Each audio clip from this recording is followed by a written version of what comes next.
ఢిల్లీలోని Nayati health care and research Agra private limited సంస్థ టీటీడీకి ఓలెక్ట్రా ఎలక్ట్రిక్ బస్సును విరాళంగా అందించారు. ఈ మేరకు ఆ సంస్థ అధినేత నీరా రాడియా శ్రీవారం ఆలయం ముందు బస్సుకు ప్రత్యేక పూజలు నిర్వహించి బస్సుకు సంబంధించిన పత్రాలు, తాళాలను టీటీడీ చైర్మన్ బిఆర్ నాయుడు, అదనపు ఈవో సిహెచ్ వెంకయ్య చౌదరికి అందజేశారు. ఈ సందర్భంగా చైర్మన్, అదనపు ఈవో దాతతో కలిసి బస్సులో ప్రయాణించి ప్రయాణికులకు ఈ బస్సు చాలా సౌకర్యవంతంగా ఉందని దాతను అభినందించారు. కాగా ఈ బస్సును తిరుమలలోని భక్తుల సౌకర్యార్థం ఉచిత బస్సుగా వినియోగించనున్నారు.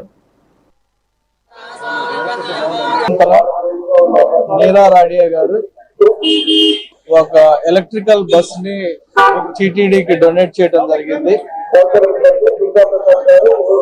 ఇది చాలా అడ్వాన్స్ మోడల్, 30 మెంబర్స్ కూర్చోటానికి ఉంటుంది. దాదాపు ఒక 30-40 మెంబర్స్ నిలబడి సపోర్టింగ్ తోటి ట్రావెల్ చేయడానికి కూడా అవకాశం ఉంటుంది. మీ అందరికీ తెలిసి ఈ మధ్య కాలంలో టీటీడీ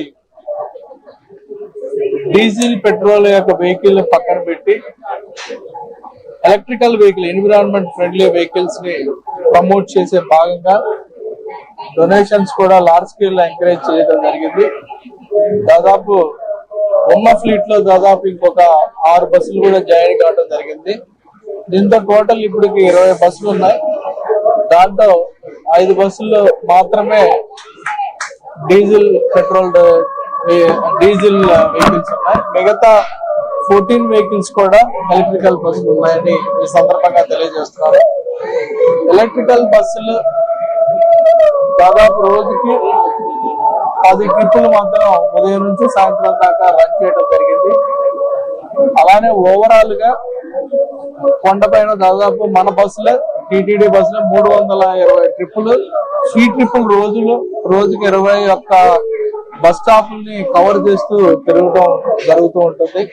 మీ అందరికీ తెలుసు, ఈచ్ బస్ స్టాప్ లో కూడా ఏ టయానికి నెక్స్ట్ 2 సర్వీసెస్ ఉంటాయని కూడా డిస్ప్లే ప్లేట్ చెప్పడం వల్ల భక్తులకి చాలా సౌకర్యవంతంగా ఉంటుందని చెప్పి